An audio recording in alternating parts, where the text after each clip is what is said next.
Halo anak-anak, nama budaya. Masih semangatkah kalian belajar hari ini? Hari ini kita akan belajar di tema 3, benda di sekitarku. Di subtema yang kedua, wujud benda. Di pembelajaran yang kelima dan keenam ya. Tujuan pembelajaran yang harus kita capai adalah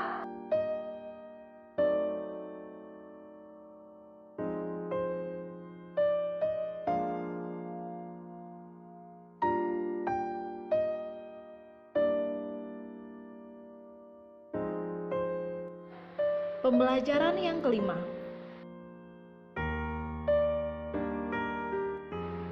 Mengenal benda gas lebih dekat. Ingatkah kamu wujud benda selain padat dan cair? Benda juga dapat berwujud gas. Anak-anak, pada pembelajaran sebelumnya kita sudah belajar tentang wujud benda padat dan benda cair. Hari ini kita akan belajar tentang benda yang berwujud gas. Benda gas itu ada di mana-mana. Contohnya, udara yang kita hirup. Setiap hari kita menghirup udara. Udara termasuk benda gas. Dapatkah kamu melihat bentuk udara? Bentuk udara tidak dapat dilihat ya anak-anak. Udara hanya dapat dirasakan. Namun, ada benda gas yang dapat dilihat. Contohnya adalah awan dan asap. Untuk mengetahui hal ini, lakukan percobaan berikut ini ya anak-anak. Nah, ada 2 percobaan yang harus kalian lakukan. Nah, di percobaan pertama, teacher akan menjelaskannya. Nanti di percobaan yang kedua, kalian akan mengerjakannya atau melaksanakannya ya. Percobaan yang pertama untuk mengetahui sifat benda gas. Alat dan bahan yang perlu disediakan adalah kantong plastik bening, lalu balon ya. Langkah-langkah percobaannya adalah: pertama, tiuplah balon sampai mengembang. Ikatlah mulut balon dengan karet. Yang kedua, tiuplah kantong plastik sampai mengembang. Ikatlah mulut plastik dengan karet. Yang ketiga, amatilah bentuk balon dan kantong plastik tersebut. Bagaimanakah bentuk balon dan kantong plastik tersebut? Nah, anak-anak, ketika kita meniup balon, otomatis di dalam balon itu ada udara atau ada gasnya. Nah, bentuknya akan menyesuaikan bentuk balonnya. Begitu juga dengan kalau kita meniup di kantong plastik bening, otomatis bentuknya akan menyesuaikan kantong plastiknya ya anak-anak. Ini misalnya dari gambar teacher ini ya. Kalau balonnya bentuknya bulat seperti ini, ya udaranya akan berbentuk bulat seperti ini. Kalau balonnya yang berbentuk seperti ini, ya akan berbentuk seperti ini juga anak-anak. Nah, perhatikan tabel berikut ini ya anak-anak. Kita akan menuliskan nama benda dan mencari tahu apakah bentuknya berubah sesuai wadahnya atau bentuknya tetap. Lalu benda tersebut itu dapat digenggam atau tidak dapat digenggam. Nah, di sini yang berhubungan dengan benda gas itu teacher ambil contohnya gas dalam ban, lalu gas dalam balon, udara dalam plastik, asap, dan gas dalam LPG. Nah, kelima benda ini semuanya ini berwujud gas. Kalau bannya, balonnya, plastiknya, tabung LPG-nya itu terbentuk dari benda padat ya anak-anak. Yang di sini adalah gasnya, jadi isinya. Nah, anak-anak, kalau gas itu dipindah tempatkan, apakah bentuknya berubah sesuai wadahnya atau bentuknya akan tetap?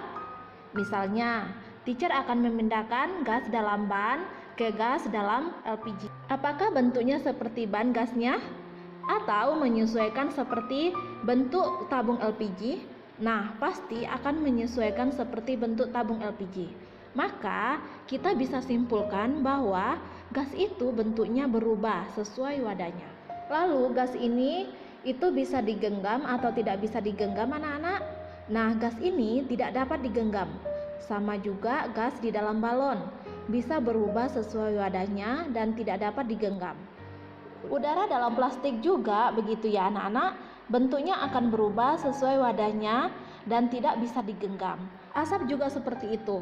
Kita mungkin bisa merasakannya tetapi kita tidak bisa menggenggam benda gas itu ya anak-anak.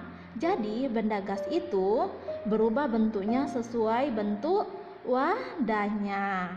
Nah, dari percobaan ini kita bisa simpulkan benda gas itu mempunyai sifat. Satu, bentuknya berubah-ubah sesuai bentuk wadahnya. Yang kedua, benda gas itu tidak bisa dipegang. Nah, itu ya anak-anak. Lalu, percobaan kedua kalian bisa lakukan di rumah kalian masing-masing ya anak-anak. Kalian bisa siapkan alat dan bahannya dan kalian praktekkan sesuai langkah-langkah yang ada di buku kalian masing-masing ya anak-anak. Dan juga kalian bisa menjawab pertanyaan-pertanyaan yang ada sesuai hasil yang sudah kalian praktekkan ya anak-anak. Kamu akan mengenal alat yang digunakan untuk menimbang berat. Nah, kita akan belajar menimbang berat ya anak-anak. Nah, di sini ada alat-alat yang biasa digunakan untuk menimbang berat. Nah, yang pertama ada timbangan beras ya anak-anak. Timbangan beras ini biasanya digunakan untuk menimbang beras, jagung yang dalam bentuk tempat yang berkarung-karung seperti itu ya anak-anak. Jadi, lebih dari 100 kg biasanya ditimbang dengan timbangan beras. Lalu, ada timbangan badan. Ini untuk mengukur berat badan kita. Timbangan kue, nah ini biasanya digunakan oleh ibu-ibu ya untuk menimbang apa? Bahan-bahan kue. Misalnya gula, mentega, tepung terigu seperti itu ya anak-anak. Lalu ada timbangan gantung. Nah, timbangan gantung ini biasanya digunakan untuk mengukur bayi anak-anak ya. Mengukur berat pada bayi. Jadi, bayinya itu dimasukkan di sini ya anak-anak. Tapi di sini ada juga timbangan gantung itu. Timbangan gantung pasar biasanya juga untuk mengukur benda-benda yang beratnya juga ya anak-anak. Lalu ada timbangan warung.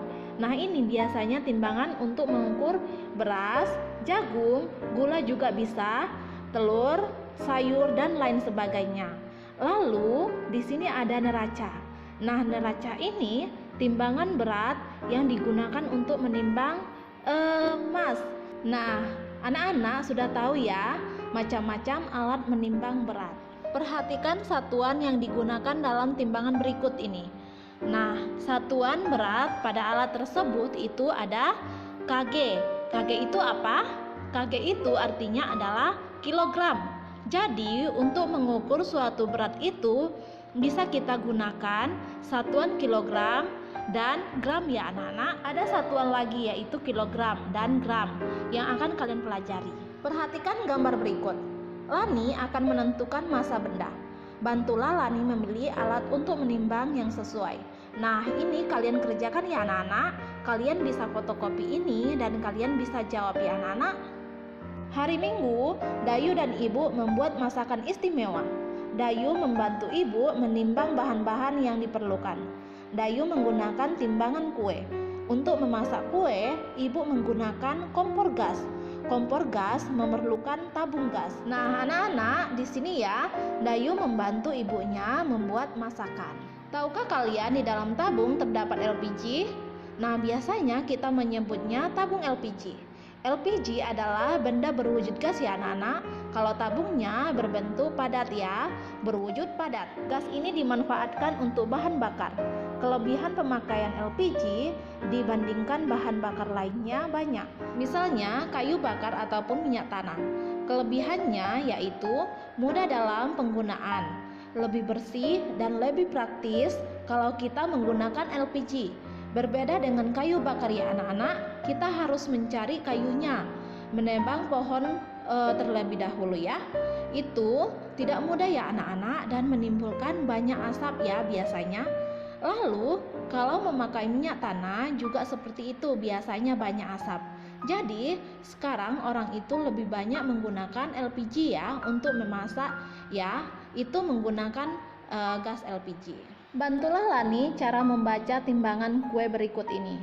Gunakan satuan kilogram atau kg dan satuan gram. Nah, di sini anak-anak kalian harus ketahui satuan kilogram itu ada 1000 gram. Jadi 1000 gram itu sama dengan 1 kilogram ya anak-anak. Nah, anak-anak perlu ketahui itu. Nah, di sini ada 3 timbangan, yaitu timbangan untuk mengukur berat ayam ya anak-anak ya. Di sini ada satuannya yaitu kilogram. Nah, karena di sini jarumnya itu tidak tepat di angka yang tertera, ini misalnya 5, berarti 5 kilogram. tetapi ada lebihnya. Nah, setiap jarum yang kecil ini ya anak-anak, itu sama dengan 200 gram. Jadi, kalau di sini bisa kita simpulkan dalam gambar ini itu beratnya jarum sebelumnya ada di angka 5 kg. Berarti 5 kg lebihnya berapa? Nah, 5 kg lebihnya ada satu jarum. Nah, satu jarum itu nilainya 200 gram. Maka beratnya 5 kg lebih 200 gram atau 5 kg 200 gram. Lalu gambar kedua anak-anak, timbangan yang kedua ya. Kalian lanjutkan mengerjakannya ya anak-anak dan selanjutnya. Pernahkah kamu memperhatikan asap yang ada di sekitarmu? Banyak asap di sekitarmu. Misalnya asap kendaraan, hasil pembakaran sampah, dan dari sebuah pabrik. Apakah wujud asap itu? Nah, asap itu berwujud gas ya anak-anak. Walaupun di dalam asap masih mengandung campuran benda padat. Hal itu ditandai karena masih dapat dirasakan dan dilihat wujudnya. Padatan yang ada di dalam asap berukuran sangat kecil. Nah, itu tadi ya anak-anak, asap itu termasuk benda gas. Udin membaca berita tentang bencana kebakaran. Bencana tersebut terjadi di beberapa wilayah di Indonesia selama tahun 2015. Kondisi ini mengakibatkan asap menutupi beberapa wilayah di Indonesia. Presiden ajak masyarakat gotong royong tanggulangi kebakaran hutan. Rabu 23 September 2015 jam 19:25 waktu Indonesia bagian Barat. Ini diambil dari Antara News. Presiden Republik Indonesia Joko Widodo mengajak seluruh lapisan masyarakat bergotong royong dalam menanggulangi kebakaran hutan dan lahan sehingga dampak buruknya bisa dikurangi.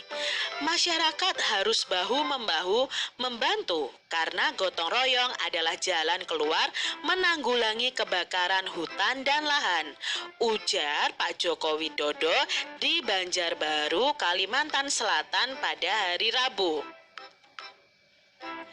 Ajakan itu disampaikan Presiden saat melihat langsung kebakaran lahan dan meninjau titik api di kawasan Guntung Damar, Kelurahan Guntung Payung, Landasan Ulin, Banjarbaru. Presiden meminta masyarakat ikut berperan aktif mencegah terjadinya kebakaran hutan dan lahan sehingga dampak buruk berupa kabut asap tidak merugikan banyak pihak. Dibutuhkan kesadaran masyarakat menjaga lingkungan agar terhindar dari pembakaran lahan di samping kesadaran tidak membakar lahan dan semak di sekitarnya. Pesan Pak Presiden. Nah, anak-anak, di situ tadi kita mengetahui bahwa terjadi kebakaran hutan. Nah, anak-anak, kebakaran hutan itu sangat merugikan ya, karena menimbulkan asap yang sangat banyak dan bisa menutupi wilayah yang ada. Nah, setelah kamu membaca cerita tadi, coba anak-anak jawab pertanyaan berikut ini. Pembelajaran yang keenam. Aneka wujud benda sebagai anugerah Tuhan. Benda diciptakan Tuhan dengan beraneka ragam wujudnya. Pernahkah kamu membayangkan jika wujud benda hanya satu? Apa yang akan terjadi anak-anak? Setiap benda mempunyai sifat dan fungsinya masing-masing. Kamu telah mempelajari benda dan sifatnya. Anak-anak, coba kalian masih ingat ya tentunya bahwa wujud benda itu ada 3. Ada padat, cair, dan gas. Lalu menurut kalian wujud benda itu hanya ada 1. Semuanya adalah benda padat. Apa yang akan terjadi anak-anak? Akan kacau ya anak-anak. Kalau tidak ada benda gas, kita tidak akan bisa bernafas, bisa minum, tidak bisa mandi, dan lain sebagainya. Maka wujud benda itu diciptakan Tuhan beraneka ragam. Itu supaya membantu manusia. Coba anak-anak amati bagian berikut ini. Nah, benda dibagi menjadi 3 wujud, yaitu padat, cair, dan gas. Benda padat itu sifatnya bentuknya tetap, bisa dipegang. Contohnya meja, kursi, buku, dan bola. Lalu benda cair itu sifatnya bentuknya berubah sesuai wadahnya dan bisa dipegang. Lalu contohnya ada air, sirup, minyak goreng, oli, bensin, dan lain sebagainya. Nah, berikutnya ada wujud benda gas. Nah, benda gas itu sifatnya, bentuknya itu berubah-ubah sesuai dengan wadahnya, memiliki volume dan massa yang berubah-ubah. Ya, tadi kita sudah belajar bahwa volume atau massa suatu benda gas itu berubah-ubah, dan banyak benda gas yang tidak bisa kita lihat ya anak-anak. Yang bisa kita lihat adalah asap dan awan. Nah, benda gas ini tidak bisa dipegang. Contohnya ada udara, asap, oksigen, gas dalam balon, dan lain sebagainya. Pilihlah satu tempat untuk melakukan pengamatan anak-anak. Lalu perhatikan benda-benda yang ada di tempat tersebut. Lalu kalian bisa mencatat benda-benda yang ditemukan pada tabel seperti berikut ini. Nah, teacher di sini sudah memberikan contoh tentang pengamatan teacher. Nama bendanya adalah buku. Nah, bahan pembentuknya apa itu buku? Oh, bahan pembentuknya adalah kertas. Lalu, wujud bendanya apa? Padat, cair, atau gas? Ya, buku itu wujud bendanya adalah padat. Lalu, fungsinya untuk apa? Oh, untuk dibaca, untuk menulis, untuk menggambar, dan lain-lain. Lalu ada nama benda yaitu air. Bahan pembentuknya ya air ya anak-anak ya. Lalu wujud bendanya itu termasuk dalam benda cair. Nah, kegunaan atau fungsinya ini benda untuk mandi, minum, menyiram tanaman, dan lain-lain. Lalu ada yang teacher amati berikutnya ada meja. Nah, meja itu terbuat dari kayu, termasuk dalam benda padat. Nah, fungsinya apa? Untuk meletakkan suatu benda, untuk belajar, dan lain sebagainya. Lalu, teacher mengamati udara. Waduh, udara tidak bisa diamati, tetapi bisa dirasakan anak-anak ya. Nah, bahan pembentuknya ya udara. Wujud bendanya adalah gas, dan fungsinya itu untuk bernafas makhluk hidup. Khususnya itu adalah oksigen ya anak-anak. Lalu benda yang kelima yang teacher amati adalah minyak goreng. Nah, minyak goreng ini terbuat dari pohon kelapa sawit anak-anak ya. Nah, wujud bendanya apa? Oh, cair. Fungsi bendanya ya untuk menggoreng atau memasak. Coba sekarang anak-anak bisa sebutkan benda-benda lain yang kalian amati sekitar kalian. Lalu kalian tuliskan bahan pembentuknya apa, wujud bendanya apa, dan fungsinya dari benda tersebut apa. Ya, kalian kerjakan di kertas double folio kalian masing-masing. Siti senang memperhatikan timbangan untuk menimbang bayi. Semua timbangan berwujud benda padat. Apakah kamu pernah melihat timbangan selain berwujud benda padat? Apakah ada timbangan berwujud cair atau timbangan berwujud gas? Tentunya tidak ada ya anak-anak. Timbangan itu wujudnya adalah benda padat. Ada beberapa satuan massa yang sehari-hari disebut berat, seperti kilogram atau kg, gram, dan ons. Ketiga satuan ini saling berhubungan. Yuk kita lihat hubungannya apa antara kilogram, gram, dan ons ya anak-anak ya. Nah, amati gambar berikut. Ini ada gula, beras, dan tepung. Nah, gula dan beras ini beratnya sama-sama 1 kg. Sedangkan tepung beratnya hanya 1 ons.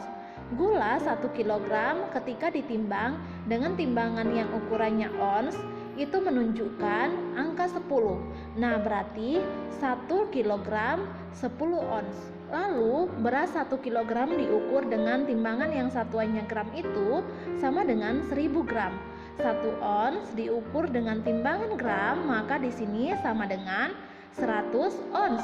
Jadi, gambar satu ini menunjukkan bahwa 1 kg itu sama dengan 10 ons. Lalu gambar kedua menunjukkan bahwa 1 kg itu sama dengan 1000 gram. Dan gambar yang ketiga itu menunjukkan bahwa 1 ons sama dengan 100 gram. Jadi bisa diambil kesimpulannya ya anak-anak bahwa 1 kg itu sama dengan 10 ons. Lalu 1 kg itu sama dengan 1000 gram dan 1 ons itu sama dengan 100 gram. Nah, anak-anak harus mengingat satuan ini ya. Kalian akan belajar untuk mengubah satuan berat. Tentukanlah satuan berat yang tepat. Nah, di sini ada beberapa soal, kita akan menentukan satuan berat yang tepat. Apakah kilogram, gram, atau ons? Nah, anak-anak ya, yang pertama berat badan Udin adalah, nah biasanya kalau berat badan itu ukurannya adalah kilogram. Satuan beratnya adalah kilogram.